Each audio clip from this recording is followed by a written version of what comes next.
Good morning, everybody. Woo! Welcome to church.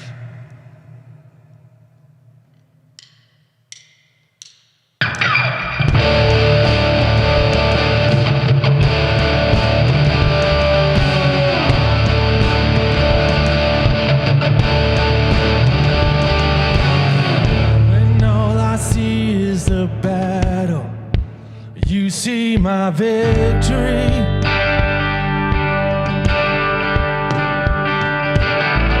When all I see is the mountain, you see the mountain.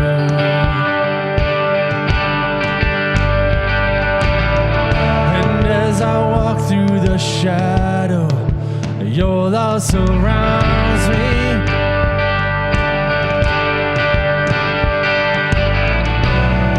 There's nothing to fear now, for I am set free. When I fight, I'll fight on my knees with my hands lifted high. Oh God, the battle belongs to you. Every I'll lay at your feet. I'll sing through the night. Oh God, the battle belongs to you.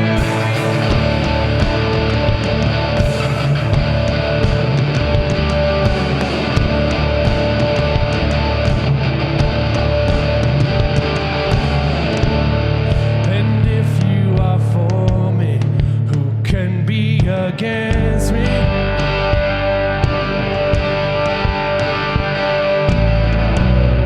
For Jesus, there's nothing impossible for you.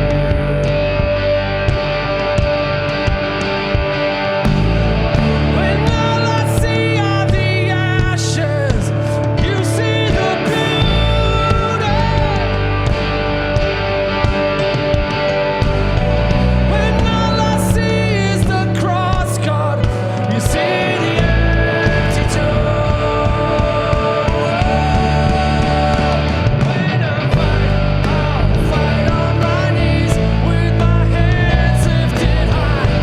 Oh God, the battle belongs to you. Every fear I'll lay at your feet. I'll sing through the night. Oh God, the battle belongs to you.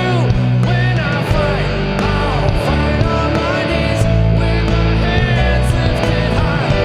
Oh God, the battle belongs to you. Every fear I'll lay at your feet. I'll sing through the night. Oh God, the battle belongs to you.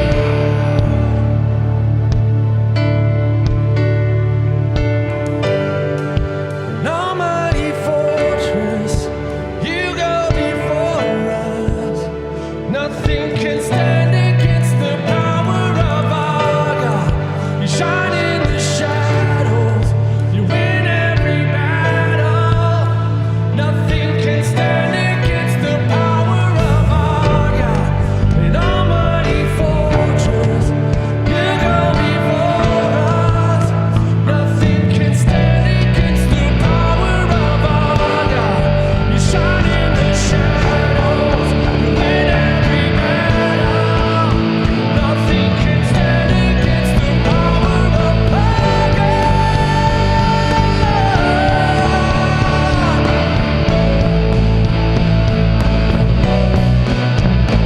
When I fight, I'll fight on my knees with my hands lifted high. Oh God, the battle belongs to you. Every fear I'll lay at your feet. I'll sing through the night. Oh God, the battle belongs to you. When I fight, I'll fight on my knees with my hands lifted high. Oh God, the battle belongs to you. Every fear I'll lay at your feet. I'll sing through the night. Oh God, the battle belongs to you. I'll fight on my knees with my hands lifted high. Oh God, the battle belongs to you.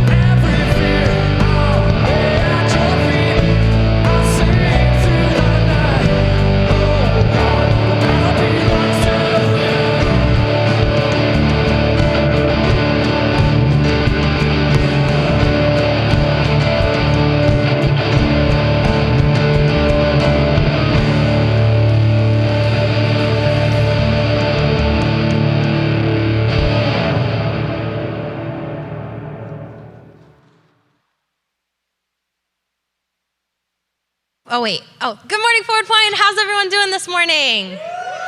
Hopefully everyone's full of mashed potatoes.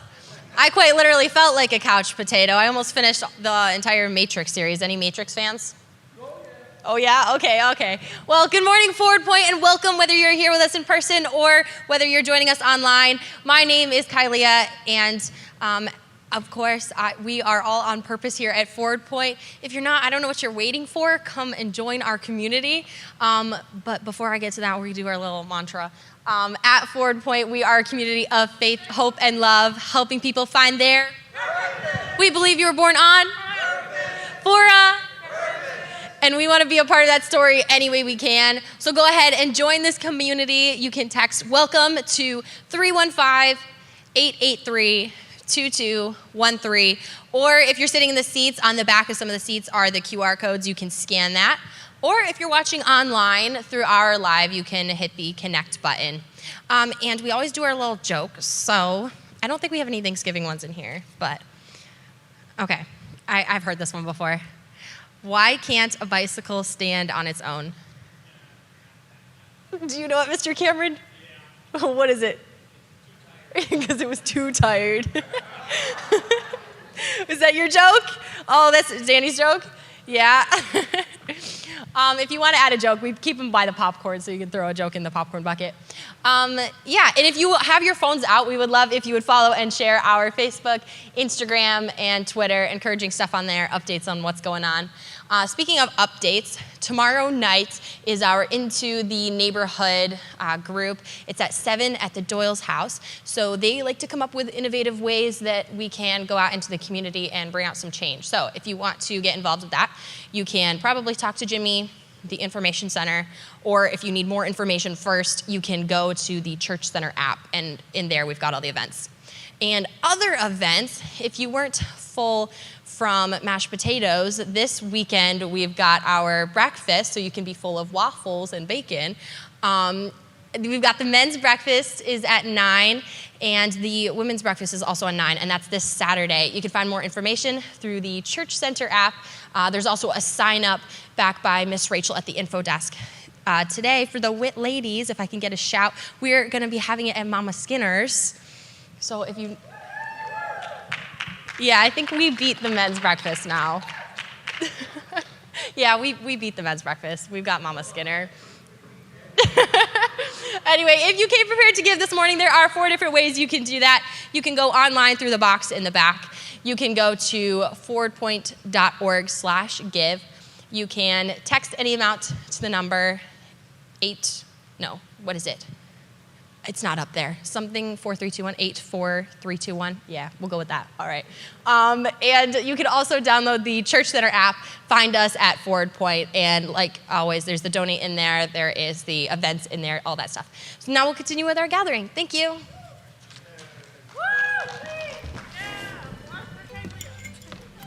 Uncle Jeff, have you seen the last piece of pumpkin pie? What did it look like? Come on, you're like 50 years old. You should know how pie looks. Jeff, 50? Oh, come on. Can you even count to 50? Uncle Jeff, I got some questions for you. Yes? Why do we have turkey on Thanksgiving? Because when cooked properly, every 4 or 5 years, it's delicious. Okay, so then why would we have green bean casserole then? Touché. Why can't I have a whipped cream? But that's the pie. Clearly it's not stopping you. Why did Mom have a full plate of stuffing when she's on keto? Because carbs are comforting. Why can't I just lick my plate? If I'm in charge of the dishes, I actually encourage that.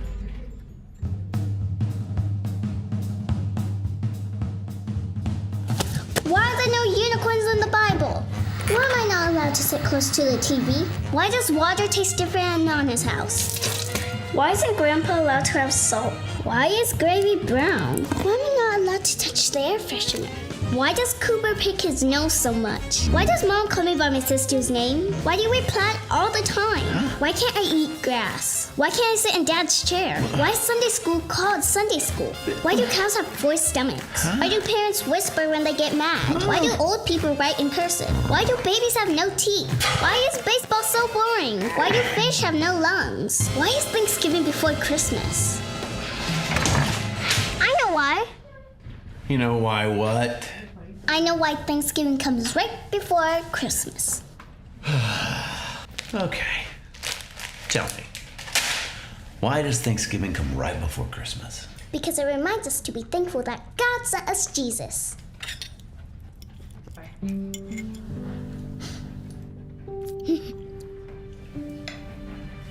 never thought of that before. I like that. All right, now, hit me with some of that whipped cream, girl. Oh, that's good. I'm happy on my face. I'm okay. Okay. I am? Oh, good. So this looks good. Well, good morning, Forward Point. How's everybody doing today? Oh, come on. Forward Point, how we doing this morning? Yeah. It's great to be together. Does anybody else have somebody in their life that asks all sorts of why questions? Is it just the Doyle house? We have 4 girls under the age of I know it all already, so they are constantly asking why questions all the time. And this morning we're going to be kind of diving into that a little bit. But first, I just want to say welcome. If you're in person, if you're joining us online, it's so great that you can be with us. And my name is Jimmy. I'm one of the pastors here at Forward Point. I want to start off by saying first that I am so thankful for you guys. Like seriously, it's not an overstatement to say that Sunday is by far my favorite day of the week. And I'm a little sad that we have our life group on Sunday because I feel like we have to go all the way till next Sunday before we get together with a group of people again. But I love Sunday morning being with you guys. I am so thankful for our Sunday night life group. If you're not in a life group, I encourage you to get in one. It is a blast. We had a great group this last Sunday. Anybody have to get out this morning for the first official shoveling of the season? Anybody have to get out and shovel this week? You guys didn't shovel earlier this week? Come on, you guys got to make a pathway for the people walking by your yard, right? So that they can get through. If we're going to be representations of Jesus here on earth, Jesus would shovel for his neighbors, all right? I believe that. I can't prove it scripturally, but I believe that that's something he would do. It brings us to one of those places where we have to begin to think about why do we live in Syracuse, right? Why do we live in central New York? Why, just having been back from Florida a couple weekends ago, I tell people all the time, I'm like, you know, it probably wouldn't take too much to just kind of trip me into saying, let's go to Florida. You know, there's Disney World and there's beaches, and I don't even like the beach, but I'll tell you what, I will put my feet in the sand if it means I don't have to put my shovel in the snow anymore, right? So this last weekend, we had some friends come in from Indiana, and we decided they were going to spend the night in Buffalo because it's kind of a long trip. So we said as a family, we're going to get out on Wednesday. We went out to Buffalo to spend out the day there having fun, seeing some of the science museums and doing things out there as we waited their arrival, and then we were going to all drive back in on Thanksgiving Day together. But while we were walking around Buffalo, there was this big tractor trailer with this sign on it. It says, "We love winter in Buffalo," right? And I began to think a little bit. I'm like, this is some brainwashing material going on here, right? Like if you were walking by this, you're driving by this, and subconsciously you're kind of always reading this sign. Like they realize we have to brainwash people to be excited about living here. Because if you ask yourself, why do you live here? We love winter in Buffalo, right? Like that kind of becomes the first automated response. I was reading an article earlier this week, and the title of the article was the top snowiest cities in America. And you know, I love seeing Syracuse in any kind of national publication, so I thought I'd like to see if Syracuse was on the list. And I'm reading through the list, and it starts off at number 8 and goes to number 7 and goes to number 6 and 5 and down the line it goes until it gets to number 1. And guess who is number 1 for snowiest cities in America? Yeah, some people are cheering like that's a good thing. Only people who are in the plow business would be cheering that it's the the snowiest season. I wanted this, they had a cool graphic. I wanted to save it, but it wouldn't let me. So I did a Google search, and here was the 10 snowiest cities that came up right there on Google. Number 1, Syracuse, New York. And I'm thinking, man, this is not something that you want to be proud of, right? Why do we live here? And then just below this list of the top 10 snowiest cities in America, of course, let's look at the snowiest cities in the world, right? The snowiest cities in the world. Number 7, Syracuse, New York, right? How in the world do I live in the 7th snowiest city in the world? How does that happen? Like growing up in it, growing up in it, I just kind of thought this was normal. But you read these lists and you recognize, like, this is not normal, Forward Point. The things that we have to endure and the things that we go through, you got to ask yourself, you got to realize you've probably been looking at yourself in the mirror and ask the question, why? Why do I live here in Syracuse? Or why do baby have no teeth? Or why any of these other questions? Why? How many times in life have you asked the question, why? And here's the big idea this morning. If you don't know your why, your what will never fully fulfill you. Here at Forward Point, we might use this language. We might say, if you don't know your purpose, then your actions will never fully fulfill. Right? If you don't know what your purpose in life is, what you're called to do, what you're called to be, then living in the 7th snowiest city in the world might bring you to a place where you would be willing to say, yeah, it wouldn't take much to get me to move. It wouldn't take much to be able to fly south for the winter and then decide not to come back when it gets nicer.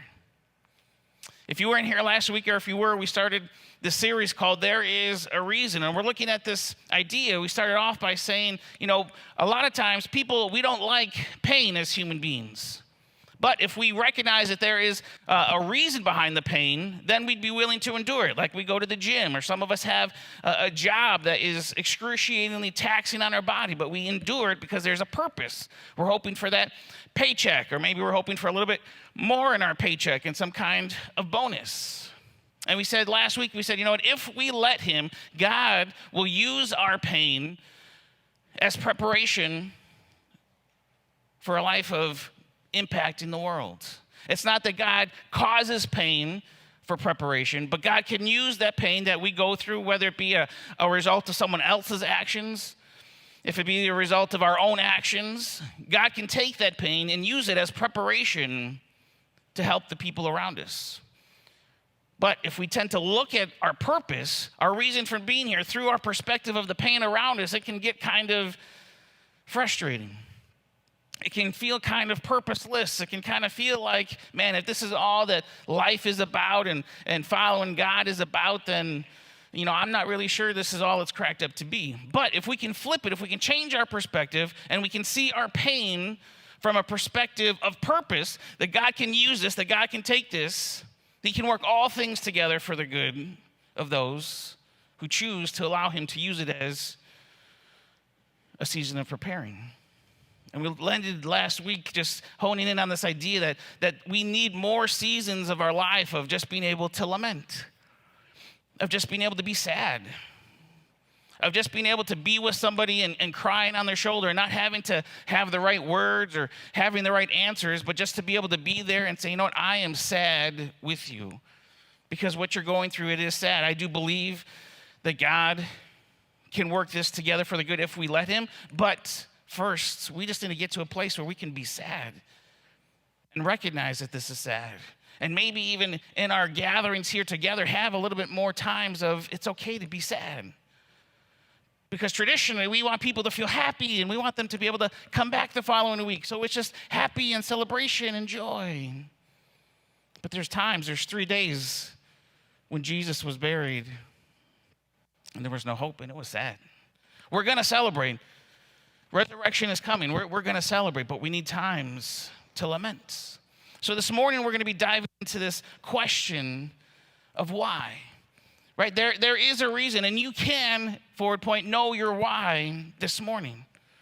So we're going to be diving into the character of David in the Bible. And first, traditionally, you'd think we'd go to the Old Testament, but we're actually going to start off in the New Testament. And Luke writes about David. Now, if you don't know who Luke is, you may think he's one of the 12 disciples because he's got one of the books, Matthew, Mark, Luke is one of the Gospels, and you would think, oh yeah, he must be one of the disciples. But Luke is actually a physician who decides that he wants to help people understand this whole Christianity thing, this following, this way of Jesus living. So he sets out on this mission to do research, and he's a friend of Paul, and he's going to write this history of what's going on here. So he tells us early on in the book of Luke why he wrote Luke, and he actually is the author of Acts. And he says this, if you're following along in Luke chapter 1, right at the beginning. He says, many have undertaken to draw up an account of the things that have been fulfilled among us, just as they were handed down to us by those who from the first were eyewitnesses and servants of the word. With this in mind, Luke says, since I myself have carefully investigated, right? Being a doctor, he's a factual guy. He's looking at the details and the facts. He says, I have carefully investigated everything from the beginning, and I too decided to write an orderly account for you, most excellent Theophilus, so that, and here's Luke's why for writing this. He says, so that you may know the certainty of the things that you have been taught. And Luke kind of sets himself up as I went into this just to investigate the facts, Theophilus, and here's what I came up with. And out of that, we have the Gospel of Luke, and we have the book of Acts, the history of the church, the beginning of the church. And here's what Luke has to say about David. He says this in Acts chapter 13. He says, now when David had served God's purpose in his own generation, he fell asleep, which is a poetic saying if he died, right? David died, and he was buried with his ancestors, and his body decayed. Now, not so pretty way of saying he was buried and dead, right? So here we have this description of David's life, and he says, when David had served God's purpose. A lot of times when I think about the end of my life, there's different things that I'm afraid of. And then usually the biggest one is getting to that point, and I'm going to look back at my life and have some kind of regret, some kind of things that I didn't do because I was too focused on my own wants and my own desires, living my own way. And Luke describes David as having served God's purpose in his own generation. Of all the things that we know about David, right? He was a cool cat who took down Goliath, sure, but David also did some pretty bad things, and he committed murder and adultery. And yet still, he could be described as a man after God's own heart, and he could be described as someone who served God's purpose in his own generation.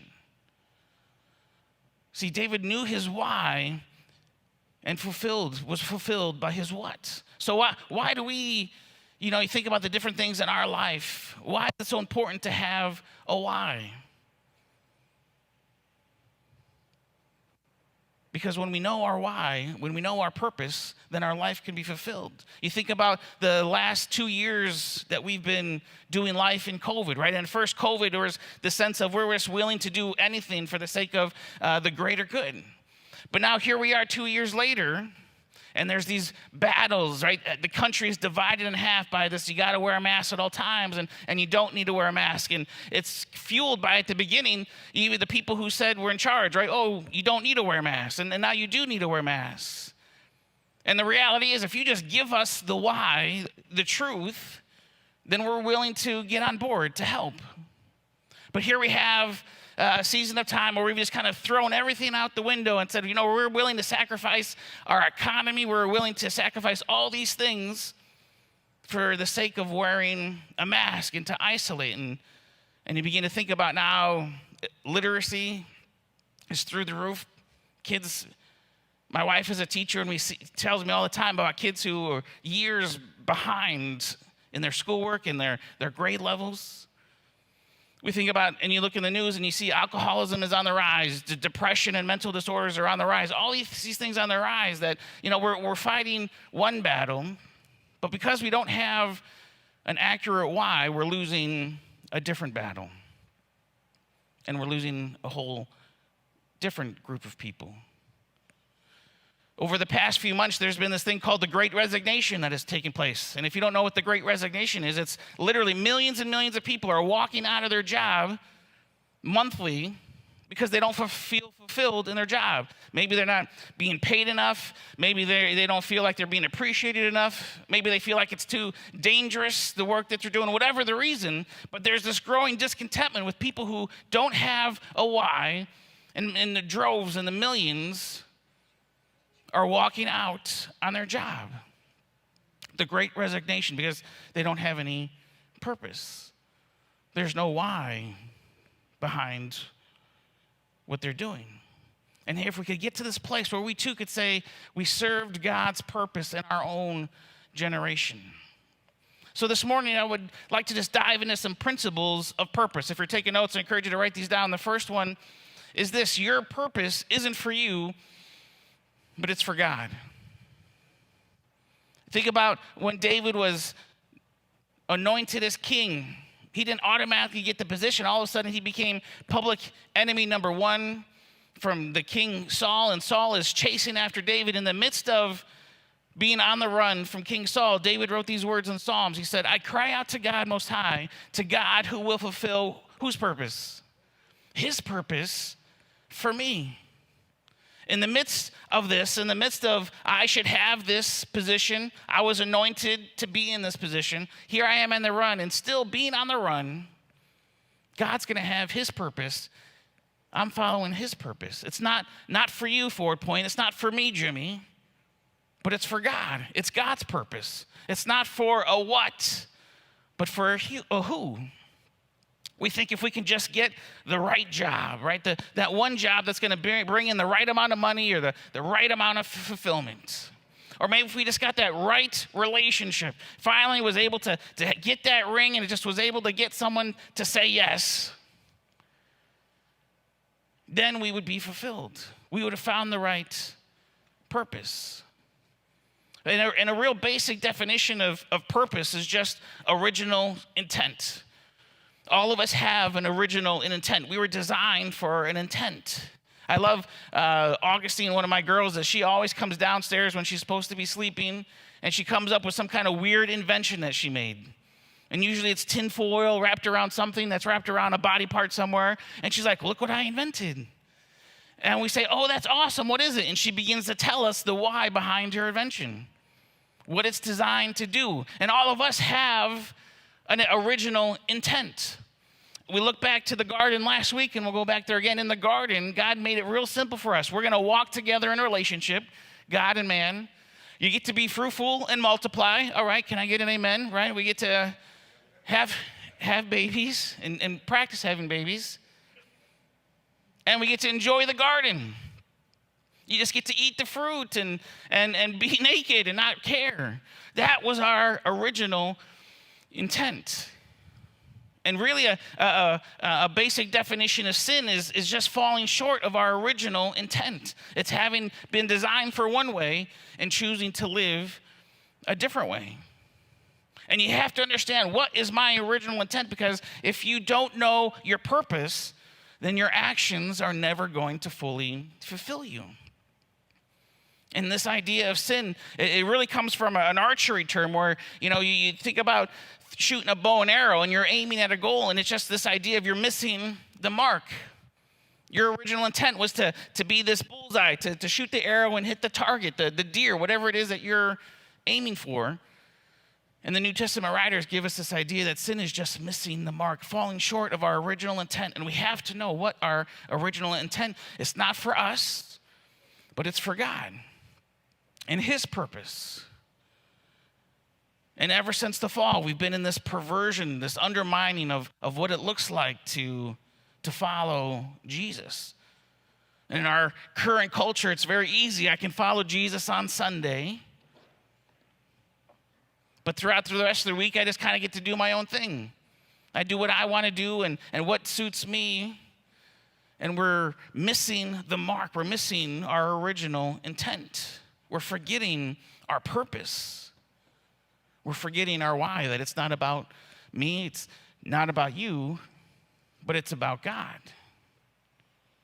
So we try all these things. And usually the things are what people around us are doing, what our friends are doing. Most of the trouble that I got into as a kid was because these are things my friends were doing. So I just, okay, let's do it. Little Lemmings. or we experiment and do different things, and we have this American dream kind of factory where what's the plan for everybody is very cut and dry, right? You go to school, you work hard to get a scholarship, and you go to college. You go to college so that you'll be thousands of dollars in debt for a job that you may or may not like. And we become very much cookie cutter in our American culture and in our faith. And once you're out of college, you can get to the highest level of success in whatever area you go, in your job, your politics, and still find yourself miserable because you're missing out on your why, your original intent, your purpose. Because, church, you and I, we were created for eternity, but we spend so much of our lives living for this world and the here and now. Number 2, if you're taking notes, you don't find your purpose, you serve God's purpose. And really, this is kind of a little bait and switch for Forward Point, right? Because if you know Forward Point, we talk about purpose all the time, right? Kylie is up here, and she goes through the slogan with you every week. If you look online, our little tagline is helping people find their purpose, because we hope that you'll come in with this idea that just tell me what I'm supposed to do, right? Give me the magic job that I'm supposed to have, or the magic formula that I'm supposed to walk through that's going to make my life perfect and content. And our goal is when you get here, we're just, oh no, there's a little bit more. You got to come a little deeper. So you come on Sunday mornings, and we're like, yeah, there's a little bit more, a little bit more. You got to get into a life group. And all of a sudden, you find yourself deep into learning what God wants to do in your life, and he wants to take over to help you, bring you back to the original intent. And we see this in David's life, right? David served God's purpose. You think about when David first comes on the scene, and before he's anointed king, the prophet Samuel is looking to see who's going to be the new king to replace King Saul. So he goes to the house of Jesse by being led from God to go to Jesse. And as he gets there, Samuel's kind of cracking his knuckles. All right, let's anoint us a king here. And so Jesse brings out son number 1, the oldest son. And Samuel looks at him and thinks, oh, this guy's good, right? He looks good. He's tall. He's, everything that we would want to see in a king. And God says, no, that's not the one. And one by one, they go through all of Jesse's sons. Oh, it's got to be this one. He's not the best like the first one. I don't know why he didn't choose that one, but he's good too. And God says, no, it's not that one, not this one. And they get through all the sons, and none of them, and they're left there thinking, like, Jesse doesn't know what's going on, and Samuel's like, I don't know what the deal is, Jesse. It's none of these. I mean, do you have any other sons, I guess? I mean, I don't know why they wouldn't be here. And maybe there's a pause, and Jesse says, oh, wait, there is the runt of the litter. There's the one that we don't really, we didn't even invite to the meeting because, we didn't think he stood a chance. There's David. And what was David doing? David was just being faithful, serving, watching the sheep in the field. He wasn't focused on, there's a meeting back at the house. The prophet Samuel's coming to town. This is probably the equivalent to, a high-ranking government official or the president or your favorite athlete, right? He's coming to our house, and there's a family meeting, and I got to be back here serving, watching the sheep. But he didn't care because he was just faithful to serve in the position that he was in. The psalmist writes this about David. It says, he chose his servant David, calling him from the sheep pens. Not calling him from when he finally reached, viral status in YouTube. He didn't call him when he finally got the little blue check mark next to his Twitter name, fully verified. But he called him when he was being faithful in the sheep pens. He was serving. He wasn't seeking a position. He was serving. What about the story that we all know, David and Goliath, right? Goliath is setting himself up as this big champion, and he's taunting the armies of Israel, and no one has got the courage to go out and fight Goliath. And what's David doing? He's just on this mission. His dad says, hey, go take these Lunchables to your, I have 4 girls, so I'll eat his Lunchables. So go take these Lunchables to your brothers fighting. And that's what David does. He's got his cart and he's taking the food to his brothers, faithfully serving, just doing. And when he gets there, his mind is blown. He can't believe that these people would allow this giant to talk like this about God. And he says, let me at him. Let me at him, coach. Give me a shot. And they all downplay him. But David just finds himself in moment after moment just faithfully serving. Faithfully serving. He served God's purpose in his generation. Your purpose isn't for you, Forward Point, it's for God. You don't find your purpose, but you serve God's purpose. And lastly, this morning, if you want to serve God's purpose, start by serving his people. Right? Wah, wah, wah. I tell people all the time that ministry would be great if it wasn't for people, right? Like, yeah, I gotta go back and be with people. What are you talking about, Jimmy? It's not what I wanted the formula that caused the fireworks, right? But here's the reality, is that if it was good enough for Jesus, maybe, just maybe, it should be good enough for us. Because here's how Mark described Jesus. He says, for even the Son of Man did not come to what? To be served, but he came to serve. And that serving led him to give his life as a ransom for many. You see, you serve God's people. This is not for you, Forward Point. We don't make this about you. It's not about me, but it's about serving God's purpose and serving God's people. So when you look at behind the scenes here at Forward Point, again, when we're calling you in, our goal is we'd love to have you be here on a Sunday morning. Even more than that, we would love you to be part of a life group. And then even more than that, we would love, our next step is we're going to push you into finding your shape to start serving God's people. We don't just take for granted that it's going to be in one of the areas, KidMin or the tech team or the hospitality team. We want to find what's God's shape and how he made you. But here's my challenge to you. Just like it's easiest to find a job when you what? When you have a job.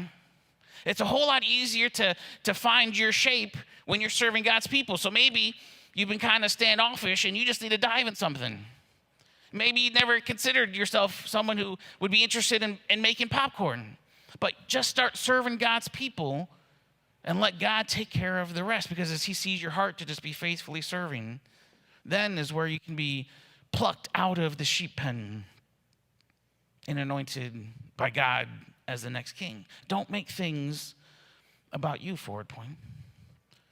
You look at any kind of marketing strategy, and a lot of businesses, they've recognized that, to really be valuable in today's economy, in today's culture, you got to give something that adds value to people. So you go on websites, you go into businesses, and they always are offering, just give us your email and we'll give you this for free. We want to add value to your life. So we said early on here at Forward Point, as we decided to jump into this Love Handles project, right? At first, it was something that our family just loved, the idea of having our own business, and we loved the idea of frozen yogurt. But we made this shift when we were talking with Steve and Katrina early on, and we said, you know what? We want to go from it just being a family business to taking this, how do we make this something from the church where it adds value to the community? People in the church can serve there at Love Handles. People who come to Love Handles are going to be able to meet people who are lives changed by Jesus. So we said, Stephen, let's give it to the church. The church is going to be the owner. The church is going to be the supplier, and it's going to be a church ministry, and it's not going to be our own business. The proceeds, they go back into Forward Point, because we want to serve God's people and we want to add value to our community. And now that's our mindset as we look at everything. We looked at Halloween and how do we redeem Halloween? How do we add value to our community through Halloween? The one day of the year where some Christians hide in the basement. and we're just going to add value to our community. It's a lot easier, Ford Point, to add value than you think. We can all do it. One of our values here at Ford Point is we said, you know what? We are going to value the passionate volunteer over the paid professional. It'd be so easy to have a need and say, you know, we want a Kidmin director. So let's look at online with all the Indeed, websites and all the church staffing websites. Let's find the Kidsman director that has the best resume and has got the best track record. And we said, we're going to invest in our people because we believe that the passionate volunteer, that God's going to raise them up and pluck them out of the pens. Tomorrow night, we're going to have the Into the Neighborhood meeting where we just get together and we say, how can we add value to our community in creative and out-of-the-box ideas? How do we serve our community? Because it's not our purpose, it's God's purpose. And I've really begun to see this unfold right before my eyes over the last couple of weeks. Me personally, I started at Ford Point right where you're at. Right in the chair every week, just faithfully watching Brad Walker, the original founding pastor, up here speaking. And during that time, as we got reconnected with the Skinners, their kids, Kylea was their second oldest, and Kylea was kind of one of those kids that would go to Kidmin, but because of her maturity, she always kind of led things as well, even though there was adult leaders. And we got to watch Kylea as she's grown, and over the past year or so, she decided, I want to be a part of leading the kid ministry here at Ford Point. But over time, as sometimes it happens, she kind of started to feel disconnected from Ford Point and kind of started feeling left out. And I met with her and she said, I don't know that this is, this is where I should be. I'm burnt out. And we said, I totally get it, Kylea. Why don't you take some time off? We'll kind of make do with the people that we have, and you just invest in whatever God's telling you to do. And she spent some time just being down here and receiving on her own. And she came back to me just a couple months ago and said, I think I'd like to get back involved in leading it. And we've been brainstorming and we've been meeting over the past couple weeks. And there's nothing like being a part of seeing lives change. And she came to me in one of our meetings. She said, Jimmy, I came up with this idea. I had these name tags that gave the kids roles and titles, gave them purpose. And she said that morning, the kids' eyes just lit up as they had these jobs and these responsibilities, and they had purpose. And here's Kylea, who's been up here for years, giving the message that, helping people find their purpose and live out their purpose. But for the first time, she saw it in real life where these little lives began to light up with purpose. And ever since that conversation I had with her, I haven't been able to hold her back at what she's been doing with Kidmin. She's like, Jimmy, can I meet with kids at McDonald's and take kids out this week? I'm like, this weekend is Thanksgiving, or you're on fire. I love it. Let's not try to compete with Thanksgiving turkey.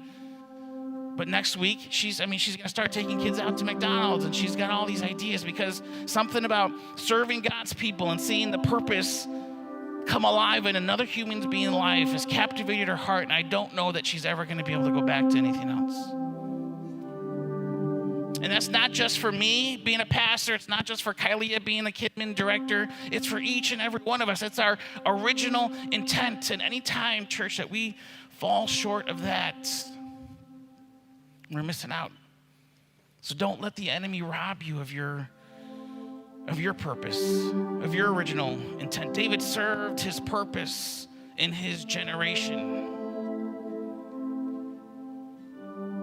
So in life, the one question I would leave you as you're going to go from here at each moment, ask yourself, is what I'm about to do, does it help me serve God's purpose in my generation? Is it going to help me? And you're going to begin to be challenged. You're going to be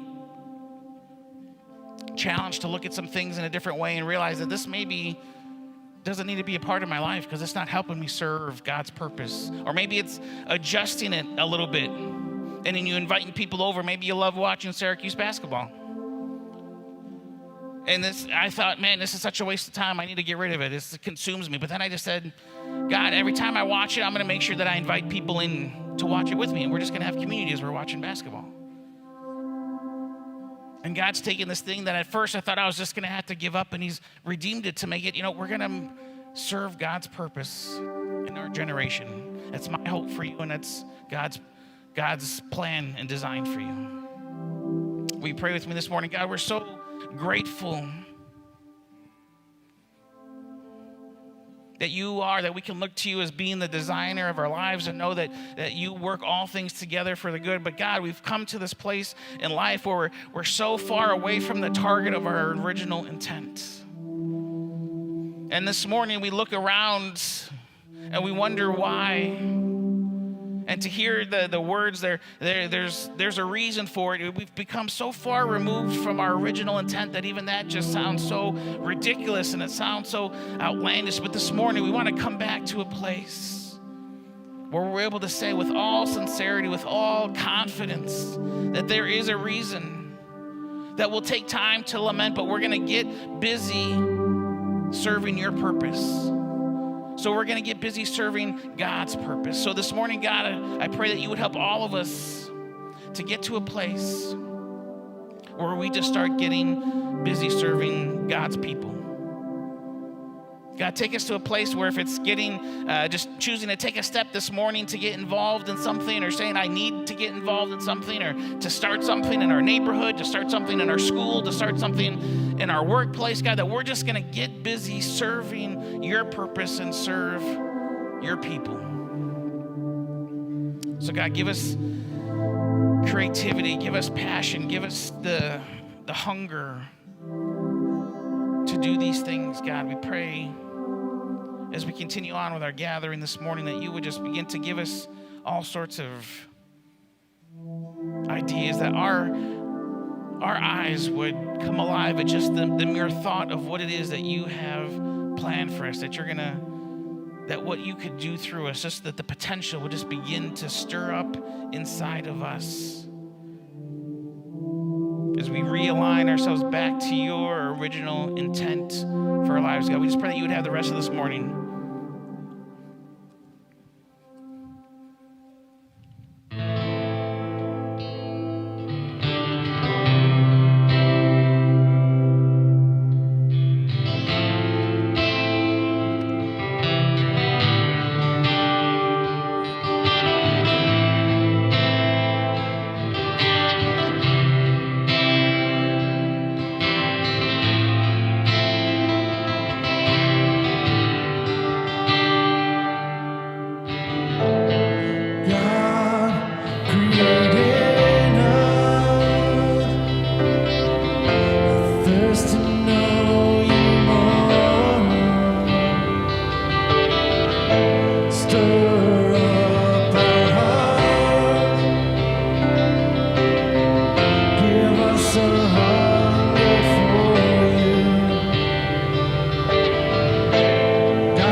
singing over me.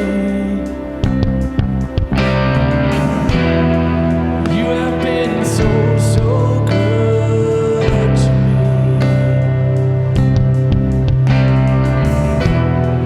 Before I took a breath, you breathed your life in me. You have been so, so kind to me.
shadow you won't light up, mountain you won't climb up, coming after me. There's no wall you won't kick down, lie you won't tear down, coming after me. There's no anything that won't keep you from me. Oh, thank you, Jesus, for chasing after me when I was running from you. Thank you, Jesus.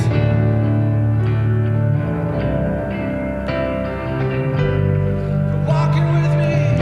Thank you, Jesus, for being there even when I turned from you. Jesus, there isn't anything he won't do for you. There's nothing he wouldn't do for you. He laid down his life for you. Thank you, Jesus. Oh, the overwhelming, never-ending, reckless love of God chases me down, fights over, fights over. Oh, the overwhelming, never-ending, reckless love of God.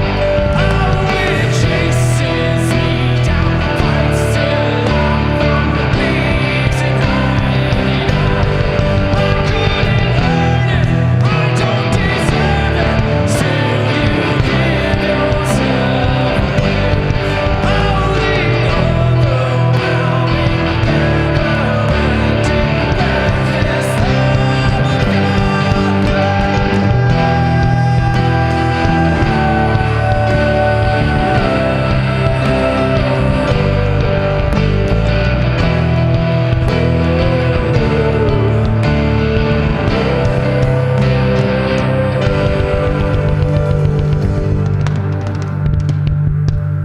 Thank you, Jesus. Thank you, Jesus. Thank you for your love, Lord. Thank you for never giving up on us, Jesus. I am a child of love.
We are loved by God. You are loved by God. And there's nothing you can do to be loved more or less. He loves you wholly and completely. There's nothing you can do. Just receive his love. Love on each other. Have a great time at Life Group tonight if you're going to Jimmy's Life Group. And have a good week. And we'll be praying for you. Have a blessed week. And see you next time.